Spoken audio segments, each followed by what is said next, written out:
Madame la Contrôleure des Armées, chère Marie-Noëlle Kio, merci de votre mot d'accueil. Je voudrais féliciter les universités de Paris 1 et de Lausanne, ainsi que l'IRSEM, qui ont eu l'initiative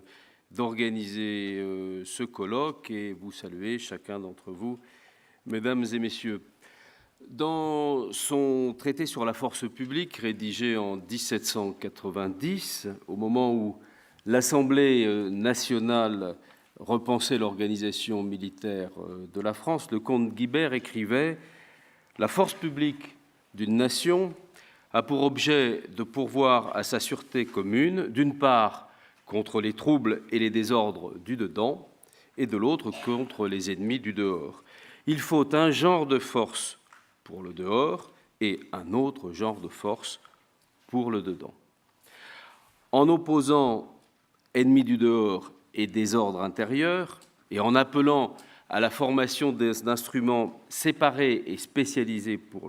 les combattre, Guibert confortait une distinction historiquement construite entre sécurité et défense, dont la validité théorique et pratique a perduré ensuite tout au long du XIXe et du XXe siècle. Les récents attentats perpétrés sur notre sol sont cependant venus démontrer avec brutalité combien cette séparation, cette distinction avait perdu aujourd'hui de sa vigueur. Actes de guerre commis dans un pays en paix, les attentats de Charlie ou du Bataclan témoignent à la fois de la dilatation spatio-temporelle des conflits à l'époque contemporaine, comme il souligne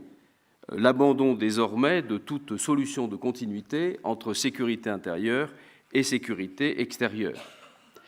Il serait faux de croire que de telles évolutions engendrées par la mondialisation et donc aussi par la mondialisation des facteurs de risque nous auraient pris totalement au dépourvu. Je rappellerai par exemple que le livre blanc de 1994, qui soulignait déjà la montée d'acteurs non étatiques et les risques qu'ils pouvaient représenter pour la sécurité internationale, indiquait que les actions terroristes, commanditées ou préparées de l'extérieur, étaient sans doute la principale menace qui soit, je cite, en mesure d'affecter notre sécurité. Par bien des aspects, cependant, nous n'avons pas immédiatement ni suffisamment mesuré les conséquences de cette évolution. Pourquoi ? Tout d'abord parce que les Européens, au lendemain de la chute du mur de Berlin, ne voulaient voir que le bon côté des choses. Ils vivaient avec soulagement cette après-guerre froide. Tout à leur idée d'une mondialisation heureuse, ils ne voulaient pas voir les risques engendrés par les inégalités que portait l'ordre mondial. Ils considéraient que finalement leurs interventions à côté des Américains comme gendarmes du monde n'avaient d'autre vocation que d'établir davantage l'ordre international, de participer au rétablissement de la paix. Au fond, toutes ces premières interventions étaient jugées comme bienveillantes, sans s'apercevoir que subrepticement, de la Bosnie à l'Afghanistan, et notamment après le tournant de 2003 en Irak, les interventions humanitaires pavaient aussi la voie d'interventions sécuritaires et qu'on s'interrogeait peu sur l'effet en retour de ces interventions qui ont notamment contribué, c'est vrai, à l'essor du terrorisme islamiste qui est venu par la suite porter le fer chez nous. Il n'y a pas de relation de causalité immédiate, mais il y a des éléments de facteurs, et notamment dans ces conflits, qui ont contribué à développer ces organisations terroristes. Notre erreur fut sans doute aussi de ne pas mesurer assez toutes les conséquences induites par l'érosion des frontières étatiques. Dès le lendemain de la Seconde Guerre mondiale, la construction d'un monde plus ouvert, et notamment du monde occidental, par l'adoption des règles du GATT, qui seront par la suite celles de l'OMC, par la volonté de construire un monde davantage intégré, notamment autour d'aires régionales, et en particulier le chantier de l'Union européenne, ont évidemment contribué à dissoudre, à effacer ces logiques de frontières pour privilégier des liens de solidarité, d'interdépendance internationale. Trop sensibles au doux commerce défendu par Montesquieu, nous n'avons pas vu cependant les conséquences de ces choix en termes de sécurité, puisque nous ne reconstruisions pas à la place de ces frontières, qui étaient des marqueurs, je dirais, essentiels, les éléments d'une gouvernance mondiale nouvelle en matière de sécurité internationale ou de sécurité tout court. Et aujourd'hui, nous sommes confrontés au fait que la dislocation de ces frontières physiques, les effets liés, comme je l'ai dit, à l'extension des échanges des flux et des personnes ont créé des vulnérabilités au cœur de nos sociétés et qui ont été mal compensées, je dirais, par les moyens nouveaux, les instruments nouveaux, les règles, les processus que nous avions mis en place. Il faut le voir, par exemple, aujourd'hui avec les coups de boutoir portés contre Schengen, qui était une idée, je dirais, pertinente pour pousser à l'intégration du continent européen, mais qui n'a pas été accompagnée, et on le voit bien aujourd'hui avec les propositions qui sont sur la table pour durcir et rendre moins perméable la frontière extérieure de l'Union européenne, à l'invention de nouveaux instruments. Toute la difficulté étant que ces phénomènes d'intégration économique ou ces phénomènes d'intégration d'espace devaient aussi impliquer dans le même temps des intégrations en termes politiques et buter sur la question difficile dans le domaine de la sécurité des délégations de compétences, voire de souveraineté, pour rendre efficace et pour gérer les nouveaux processus qui étaient à l'œuvre. La mondialisation a par ailleurs aussi distendu les sentiments d'appartenance personnelle à la communauté nationale, le lien traditionnel entre acteurs économiques, citoyenneté, nationalité, et donc sont venus bouleverser les rapports de solidarité, les liens qui unissaient les individus à un pays d'origine. Et d'une certaine manière, les règles qui valaient autrefois, les États n'étaient sommés que de protéger leurs ressortissants et pas d'intervenir pour assurer également la protection de populations qui n'étaient pas leurs citoyens. Ou, à l'inverse, comme je le disais, le fait que des individus peuvent se sentir des multiples appartenances, se construire même des communautés imaginaires, concurrence de celles de l'État-nation dont ils sont citoyens, remettent profondément en cause les principes mêmes sur lesquels était établie notre sécurité, c'est-à-dire en premier celle de la cohésion nationale. Force est constater que ces évolutions ont été instrumentalisées, ont bénéficié au contraire à toutes sortes d'organisations, qu'elles soient criminelles ou qu'elles soient terroristes, qui se nourrissent justement de la faiblesse des structures étatiques et dont le fonctionnement est essentiellement réticulaire. À la fois, on ne peut pas se passer des États, et d'une certaine manière, comme le montre d'ailleurs l'entreprise de Daesh, qui essaye lui-même de retrouver un ancrage territorial, mais en même temps, la portée des questions est désormais mondialisée, comme le montre aussi la stratégie de Daesh, qui repose sur sa capacité à attirer des recrues occidentales, à les radicaliser et à les renvoyer d'où elles viennent afin de perpétrer des attentats. Tous ces événements montrent que dans notre monde qui se transnationalise, les distinctions entre intérieur et extérieur au plan de la sécurité ont été brouillées, alors même que l'État n'a pas perdu de sa légitimité. Il est simplement moins au cœur, moins central dans l'ensemble de l'organisation de la planète. Mais il reste l'élément absolument essentiel. Il est le premier cadre de la solidarité, je l'indiquais. Il n'y a pas d'autre cadre qui puisse lui être substituable, par exemple pour organiser la démocratie. Et il n'y en a pas d'autre non plus en ce qui concerne la gestion des outils de sécurité. Il reste un acteur primordial de la gouvernance mondiale. Ce sont bien les États, dont le nombre d'ailleurs continue d'augmenter, qui sont la pierre l'angle de discussions multilatérales à l'ONU ou au FMI sur la sécurité, que ce soit sur la sécurité physique des personnes ou sur la sécurité des moyens financiers. Ce sont eux qui sont évidemment détenteurs de la force. Mais ce qu'il faut comprendre à travers cette évolution engendrée, accélérée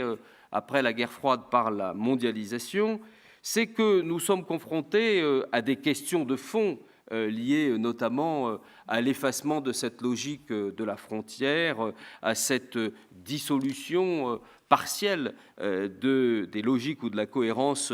des États-nations. Je dirais que ce n'est pas simplement un problème géographique ou territorial ou physique, vous l'avez bien compris quand je parle de frontières. Ce sont aussi toutes les frontières qui nous ont servi à construire en termes d'organisation, mais aussi à construire au plan juridique et politique les instruments dédiés à la sécurité, qu'elle soit internationale ou qu'elle soit intérieure. Et nous sommes donc forcément renvoyés, notamment pour nos démocraties, à des questions fondamentales en ce qui concerne justement l'organisation de ces moyens, et plus fondamentalement encore pour une démocratie, le droit qui doit accompagner l'usage de ces moyens et le contrôle juridique de ces moyens eux-mêmes. La question juridique, elle se pose dès lors que, et la question organisationnelle, dès lors qu'aujourd'hui, vous le voyez bien, dans une opération de maintien de la paix, on peut avoir soudain besoin de recourir à des forces de police pour assurer du maintien de l'ordre. On l'a constaté, par exemple, au Kosovo ou en Côte d'Ivoire. Il y a une sorte, la technicité des forces de police a été utilisée dans les phases de rétablissement ou de retour à la normale après que les opérations militaires aient contribué à rétablir la paix. De la même manière, vous le voyez bien dans la lutte contre le terrorisme, aujourd'hui, notamment dans la loi sur le renseignement, ou dans toute une série de dispositions qui sont prises par le gouvernement. Ce qui est important, c'est de faire coopérer ensemble des services qui, au départ, étaient dédiés à des missions très spécifiques. La DGSI, ou ce qui précédait l'organisation de ce service, la sécurité du territoire, le contre-espionnage, la DGSE, au contraire, l'action vers l'extérieur, la DRM, le renseignement opérationnel pour les armées. Or, vous voyez bien que face à la menace terroriste, l'ensemble de la communauté du renseignement, les 6 grands services, mais aussi désormais ceux du second cercle, sont tous mobilisés dans un but commun qui est celui de la prévention, celui de la protection, celui de la lutte contre le terrorisme. Et donc, cette façon que nous avions, pour des raisons de contrôle démocratique, de scinder, de distinguer très précisément les instruments pratiques, techniques, mais aussi les catégories juridiques, eh bien, ne valent plus et doivent être, d'une certaine manière, remplacés par autre chose, par de nouveaux dispositifs. De la même manière, je l'évoquais tout à l'heure, la question de l'en-deçà et de l'au-delà de la souveraineté est également posée par l'existence d'acteurs non étatiques et posée aussi par la nécessité d'inventer une gouvernance mondiale qui repose forcément sur des mécanismes multilatéraux de sécurité et des conventions internationales, mais aussi des coopérations des États eux-mêmes. On le voit dans toutes les coalitions militaires qui, depuis la fin de la guerre froide, ont exercé leur rôle à l'extérieur pour maintenir la paix. Et on le voit bien aujourd'hui dans la coalition formée contre Daesh en Syrie ou en Irak. Le réaménagement donc, de ces logiques est un défi particulièrement important pour nos sociétés. Et je dirais que le risque serait évidemment de vouloir s'enfermer de nouveau derrière les anciennes frontières, de revenir aux règles du jeu d'avant. C'est une erreur parce que cette règle du jeu, elle n'existe plus parce que les autres acteurs ne la jouent plus non plus. Alors, comme toujours, les choses ne sont pas aussi radicales. Il y avait aussi dans le passé des zones grises en matière d'exercice de la souveraineté, en matière de sécurité. Je pense par exemple à la guerre de course, aux corsaires. Il y a donc toujours eu des zones grises. Les choses n'ont jamais été, d'une certaine manière, aussi catégoriques que je l'indique ici. Mais en tout cas, c'est sur ces catégories que nous fondions à la fois nos organisations et nos modes d'action juridiques. La course n'était pas reconnue d'une certaine manière dans sa légitimité par rapport au rôle de la marine ou au rôle légitime, pleinement légitime au regard du droit de la mer, qui était l'usage des marines. Donc vous voyez, des zones grises. Et aujourd'hui, on n'est pas non plus dans un domaine où on peut dire que la distinction entre sécurité intérieure et sécurité extérieure a également elle-même complètement disparu. Et donc, il faut aussi, comme je le disais, se garder de croire qu'en revenant aux solutions d'autrefois, on ferait face, comme il convient, aux défis d'aujourd'hui. Et je dirais que l'année 2015 a été, d'un point de vue du travail gouvernemental, d'un point de vue des adaptations législatives, des débats au Parlement, des débats dans l'opinion, conduits par les médias, à l'occasion de toute une série d'adaptations très importantes. Je pense au débat sur la loi sur le renseignement. J'évoquais à l'instant la question de la coopération des services en matière de lutte contre le terrorisme, le débat sur l'état d'urgence, le débat sur le projet de loi contre le crime organisé et le terrorisme. Donc vous voyez une réflexion juridique intense sur la nécessité de nous adapter à ces nouveaux défis et de modifier notre droit de façon à ce que nous soyons le plus à même d'apporter prévention et protection contre la menace terroriste. Mais c'est aussi l'organisation de l'État, l'organisation des dispositifs qui sont transformés. Je vais insister dans la partie conclusive de mon propos, essentiellement sur cette question et notamment sur la mobilisation, on est à l'école militaire, sur la mobilisation des armées sur les théâtres nationaux à la suite des attentats de Charlie. Mais c'est aussi l'adaptation du cadre de Vigipirate.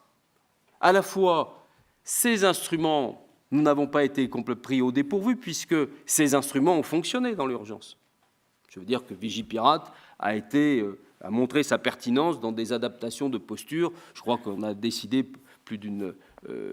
quinzaine d'adaptations de posture dans le premier semestre, et à chaque fois, on a adapté le plan Vigipirate à la réalité, à l'évolution des menaces, à la nécessité de sécuriser tel ou tel site ou tel circuit de communication, par exemple, ou encore telle ou telle infrastructure critique. Donc il y a eu des adaptations en permanence de Vigipirate, et aujourd'hui nous réfléchissons à une modification encore pour perfectionner ces outils, qui sont des outils, et je vais l'indiquer tout à l'heure, qui ne sont pas des outils nouveaux. Vigipirate a été créé, la première instruction interministérielle en matière de lutte contre le terrorisme date de 1978. Les plans pirates ont été inventés dans les années 90 et au moment de la première guerre du Golfe. Et pour la première fois, le plan Vigipirate a été mis en place en 1995 après les attentats qui avaient frappé notre pays. Mais il y avait, je dirais, des cadres qui existaient, mais ces cadres ont dû être beaucoup adaptés, affinés, et le seront encore, de façon à rendre de plus en plus sûre la logique de prévention, les logiques de protection contre le terrorisme. Alors, les attentats, et j'y viens, de Charlie, ont notamment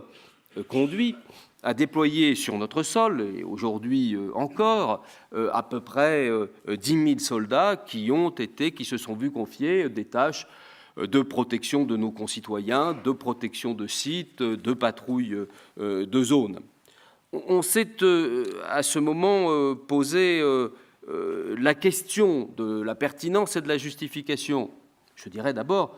ce n'est pas nouveau. Ce qui était en réalité nouveau, c'est une évolution en marge depuis la fin de la guerre froide qui faisait que l'empreinte territoriale de l'armée de terre, d'une certaine manière, s'était allégée sous l'effet de plusieurs facteurs, celui de la professionnalisation, de la réduction consécutive du format des armées, notamment de l'armée de terre, des effectifs, de la restructuration territoriale, de la consolidation de bases de défense, qui faisait que, comme je l'ai dit, l'empreinte terrestre des armées s'était d'une certaine manière rétractée sur le territoire. Et donc, on avait notamment dans le livre blanc de 2008 et même dans le livre blanc de 2013 envisagé que le recours à l'armée allait, sur le territoire national, être un recours uniquement envisagé dans l'urgence. Et d'une certaine manière, on concevait les actions sur le territoire national de l'armée de terre comme des actions de projection intérieure, comme on formait depuis la fin de la guerre froide des actions de projection vers l'extérieur.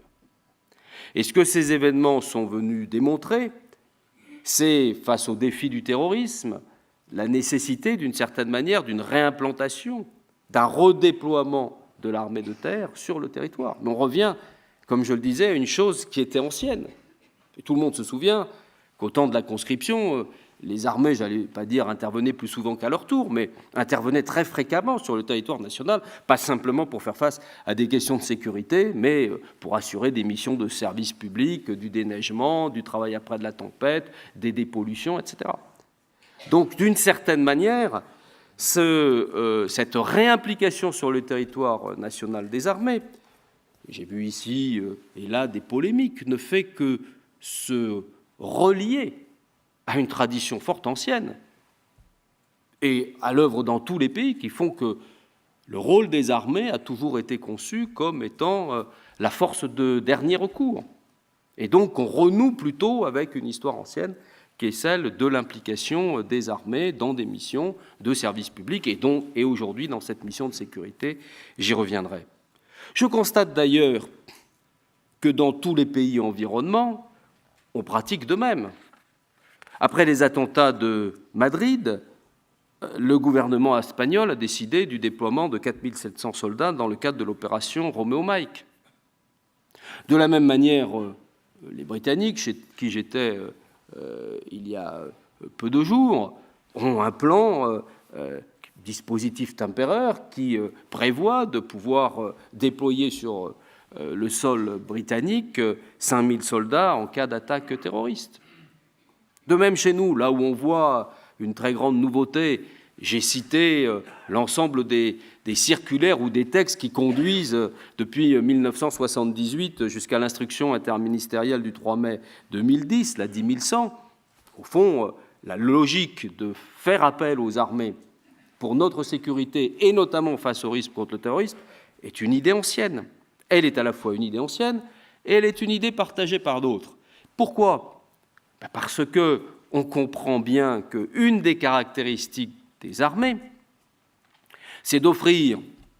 pour des missions de sécurité notamment, la possibilité de puiser dans un réservoir de force qui est important, qui est réactif. La constitution des forces de police, ce sont des unités relativement faibles, quand vous regardez ce qu'est une compagnie de CRS ou un escadron de gendarmerie. Les unités des armées sont des unités plus volumineuses et qui ont la réactivité suffisante pour permettre de déployer des effectifs importants, supérieurs aux milliers. L'implication des armées sur le territoire national, elle frappe aujourd'hui, parce qu'on voit patrouiller dans nos rues ou pour protéger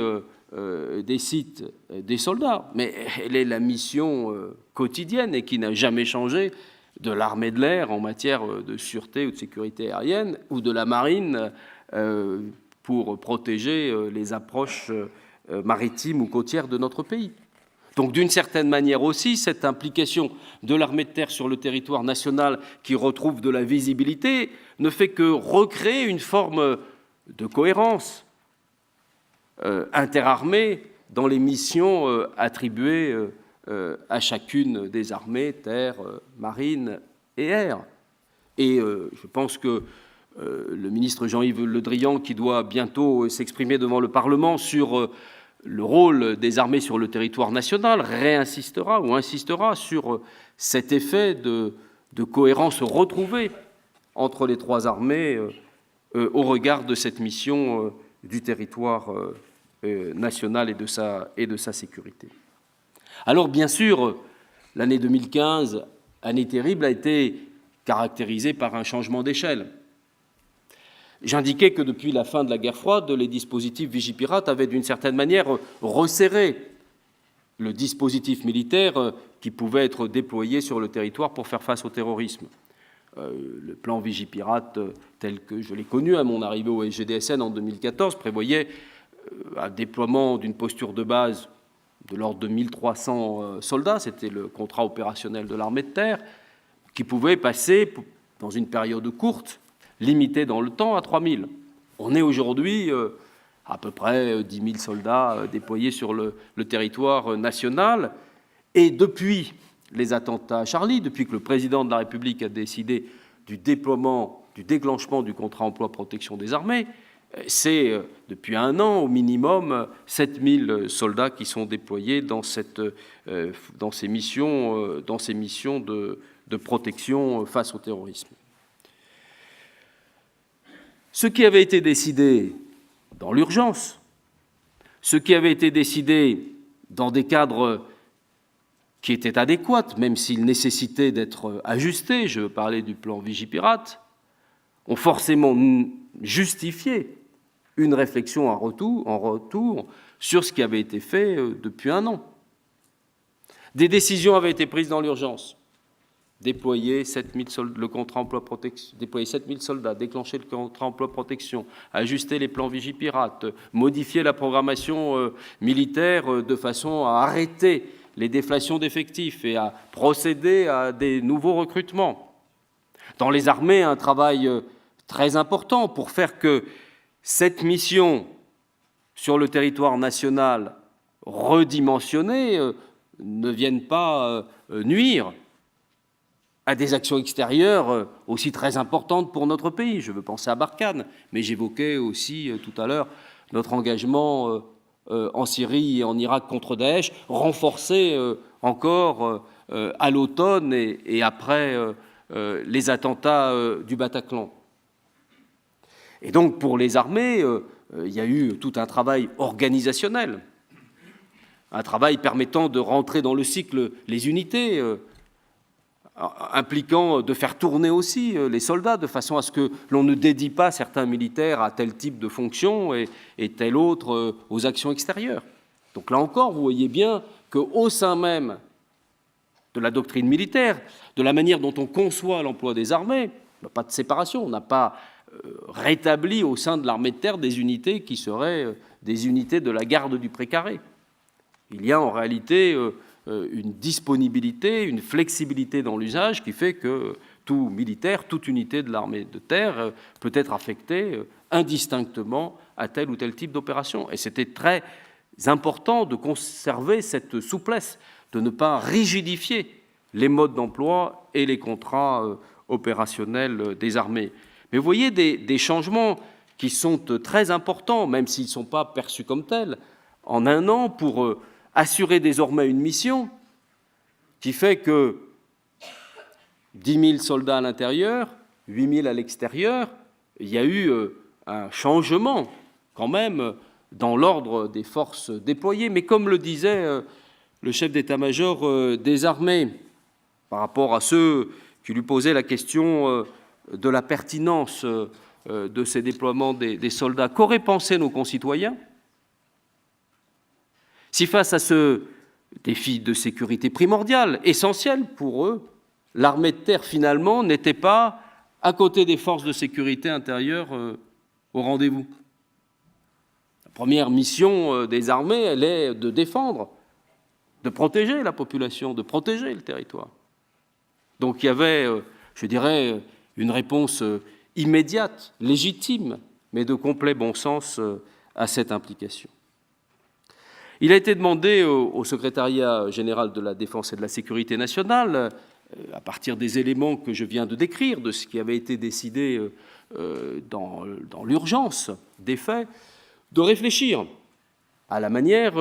dont désormais les choses devaient s'articuler, dont cette mission confiée à l'armée, principalement à l'armée de terre, en appui, en soutien des forces de sécurité intérieure, devait être conduite. Et là encore, je voudrais dire, pas de choses si considérables, mais principalement des ajustements, même si en visibilité, cette présence de l'armée de terre sur le territoire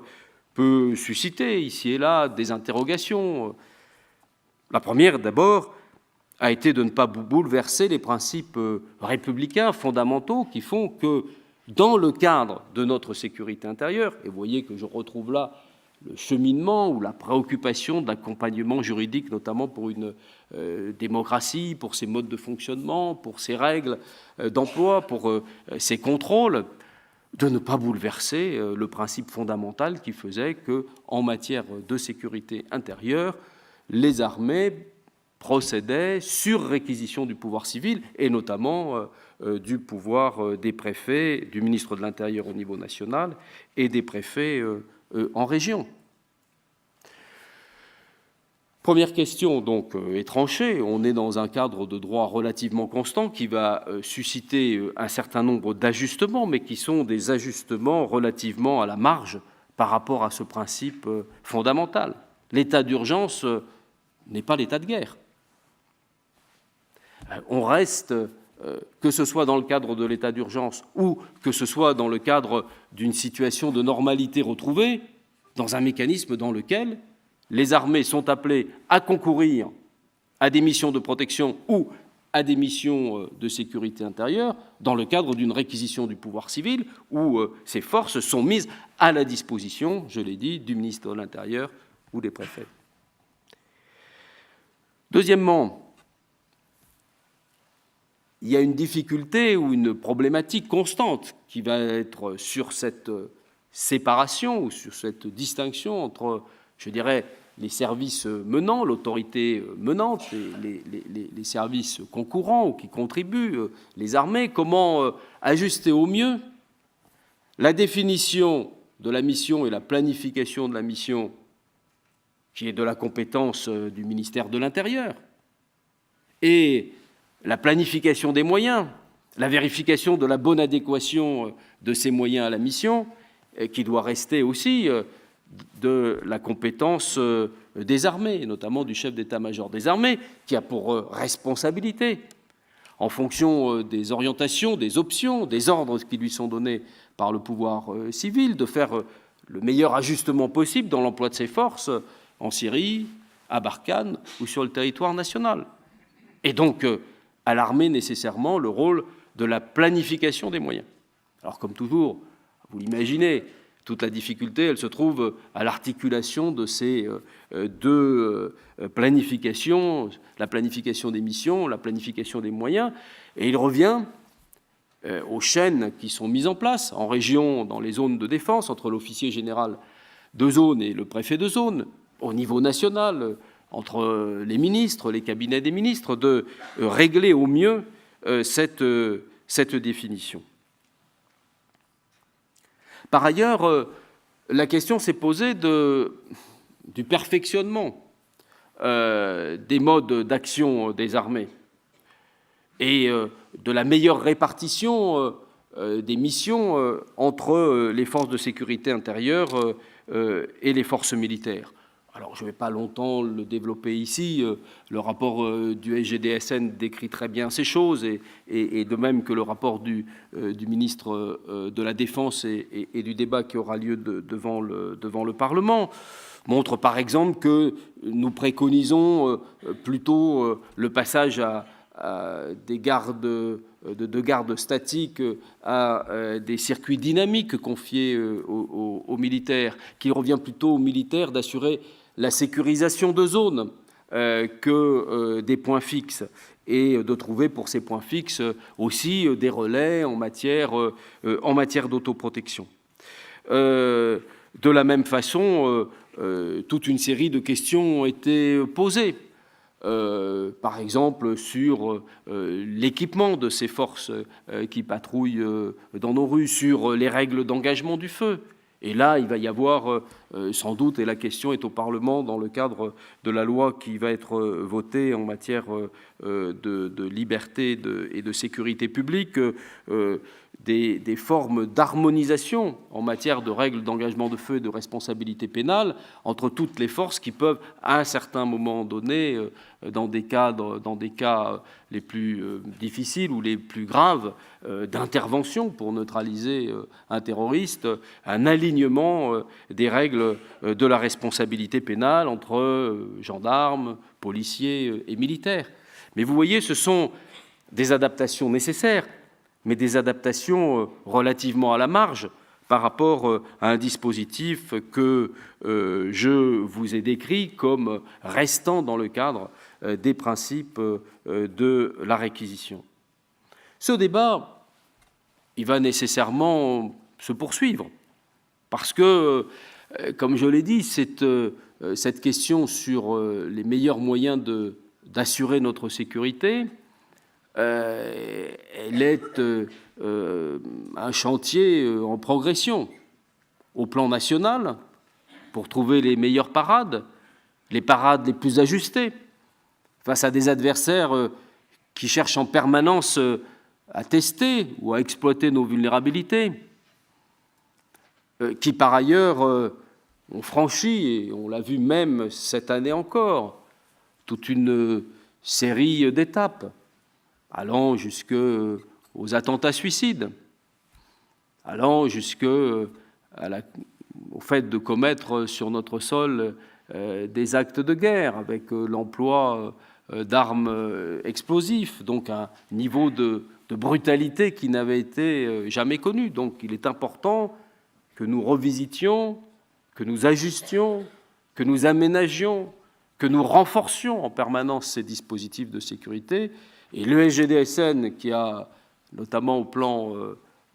interministériel, la responsabilité de vérifier la cohérence de l'ensemble des dispositifs, est évidemment en première ligne engagé sur cette question. Oui, ces terroristes qui exploitent nos vulnérabilités et qui exploitent aussi, je dirais, la vulnérabilité intrinsèquement liée à ce cadre trop restrictif de l'État-nation pour bien appréhender les problématiques de sécurité internationale. Aujourd'hui, avec les problématiques de contrôle des vagues et des flux d'immigrés. Donc on sait bien aussi que la coopération internationale dans ce domaine, et notamment avec nos partenaires, doit progresser. Les projets de garde-côtes, le développement de la défense européenne, tous les ajustements, tous les complètements, toutes les coopérations possibles avec nos partenaires, coopération plus étroite avec certains d'entre eux, je pense aux Britanniques et je pense aux discussions que nous avons avec les Allemands. Plus fondamentalement, des changements dans l'organisation même de la gouvernance en matière de sécurité au niveau international. Donc des adaptations, des conventions, de textes, de pratiques qui vont nécessiter, là aussi, la continuation de négociations, de débats, dans d'autres enceintes, et notamment dans les enceintes multinationales. Ce débat, il va être évidemment au cœur d'une discussion démocratique au Parlement, sur les projets de loi que j'évoque, ou encore sur le rapport Sentinelle, ou sur le rapport concernant l'emploi des armées sur le territoire national. Mais il est aussi l'occasion du débat que vous aurez aujourd'hui avec des chercheurs, des praticiens sur, je dirais, cette question fondamentale de l'ajustement de nos cadres et de nos moyens de sécurité aux menaces, aux périls nouveaux. Et là encore, il faut se garder de tout schématisme,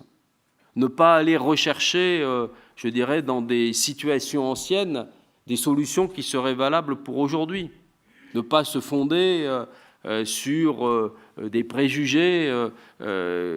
confondant ou semant le doute sur ce qui est aujourd'hui construit dans notre démocratie, qui veille dans ses déploiements, dans la recherche d'une plus grande efficacité, à trouver à la fois de l'équilibre, de la sérénité du débat démocratique. J'évoquais la question du renseignement. Il suffit de voir aujourd'hui le travail qui a été fait au Parlement, une loi, la CNCTR, une commission de contrôle. Donc vous voyez cette vigilance qui doit en permanence accompagner ces évolutions, qui est que des modifications qui peuvent être nécessaires pour ajuster l'emploi de nos moyens de sécurité doit aussi être accompagné d'une consolidation par le droit et d'une consolidation des contrôles démocratiques. Équilibre, sérénité, mais aussi la principale demande de notre concitoyen, la nécessité de renforcer encore, d'améliorer, de rendre plus performant l'ensemble de nos dispositifs de sécurité. Donc, merci, professeur Dévrillon, professeur Balzac, d'avoir contribué à l'organisation de ce colloque, et je vous souhaite des réflexions fructueuses et qui seront, j'en suis sûr, utiles, notamment pour la conduite des travaux administratifs, pour la conduite du débat politique. Je vous remercie, mesdames, messieurs.